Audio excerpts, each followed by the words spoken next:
বাংলার মাননীয় মুখ্যমন্ত্রী মমতা বন্দ্যোপাধ্যায় নৈহাটির উপনির্বাচন হয়ে যাওয়ার 4 দিন বাদে নৈহাটিতে এসেছিলেন বড়মার মন্দিরে পুজো দিতে।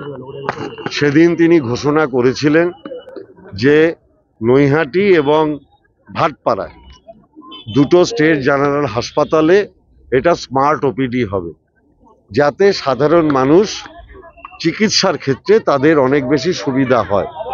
মমতা ব্যানার্জির প্রতিশ্রুতি অনুযায়ী আজকে নৈহাটি স্টেট জেনারেল হাসপাতালের কাজ শুরু হলো। আগামী 26 তারিখ ভাটপাড়া স্টেট জেনারেল হাসপাতালের কাজ শুরু হবে। আপনারা শুনলেন তো, সুপার সবিস্তারে বলেছে সমস্ত রকম সুযোগ সুবিধা পাওয়া যাবে। সব অত্যাধুনিক ব্যবস্থা বলতে প্রথম হচ্ছে যে কোনো পেশেন্ট আসলেই সঙ্গে সঙ্গে তার চিকিৎসা এখানে শুরু হবে। তারপরে চিকিৎসা করার পর অবজারভেশন সেন্টার এবং তার পরবর্তী পদক্ষেপ, তাকে ভর্তি করা হবে নাকি কোথাও রেফার করা হবে না, তার সেটা প্রয়োজনীয় গুরুত্ব বুঝে সরকারি ডাক্তারেরা তারা সিদ্ধান্ত নেবে। নিশ্চিতভাবে হবে, কাজটা শুরু হলো, এরপরে নিশ্চিতভাবে হবে। সরকার সহমত পোষণ করেছে, মুখ্যমন্ত্রী ঘোষণা করেছেন, তারপরে তো এই ব্যাপারে কোনো দ্বিমত থাকার প্রশ্ন নেই। দুর্ঘটনা রাস্তায় যে অ্যাক্সিডেন্ট হয় সেগুলো বেশি আসবে।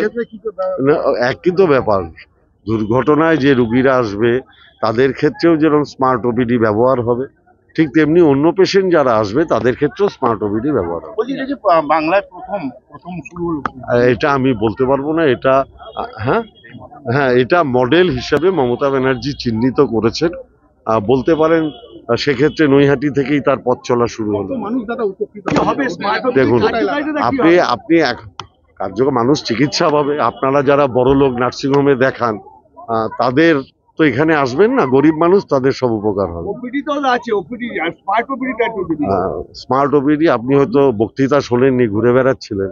সুপার সবিস্তারে বলেছেন যে সিএমও সাহেব যে এখানে যে কোনো ধরনের পেশেন্ট আসলে তার প্রাথমিক শুশ্রূষা থেকে শুরু করে একদম লাস্ট অবধি তার ক্ষেত্রে কি সিদ্ধান্ত হবে সেটা পুরোটাই এখান থেকে পরিচালিত হবে। দেখুন, এমনিতেই আপনারা দেখছেন হাসপাতালে কিরকম লম্বা লাইন। সরকারি হাসপাতালের উপর এই মানুষের এই আস্থা এর আগে বামফ্রন্ট সরকারের সময় আপনারা দেখেছেন? আজকে হাজার হাজার মানুষ সরকারি হাসপাতালে লাইন দিয়ে চিকিৎসা করাচ্ছে। তার মানে মমতা ব্যানার্জির স্বাস্থ্য পরিষেবার উপরে আস্থা আছে বলেই তো এত মানুষ এসে চিকিৎসা করাচ্ছেন। সেই চিকিৎসার ব্যবস্থা আরেকটু উন্নত করা, আরেকটু মানুষকে বেশি করে সাধ্যমতো পরিষেবা দেওয়ার চেষ্টা করা। কিন্তু একটা অ্যাপেলো নার্সিংহোমে যে চিকিৎসা হয় সেটা যদি আপনি ভাবেন নৈহাটি স্টেট জেনারেল হাসপাতালে হবে, আর এই কথাগুলো যারা ভাবছেন আমি তাদের বলবো তারা বিজেপির দালাল।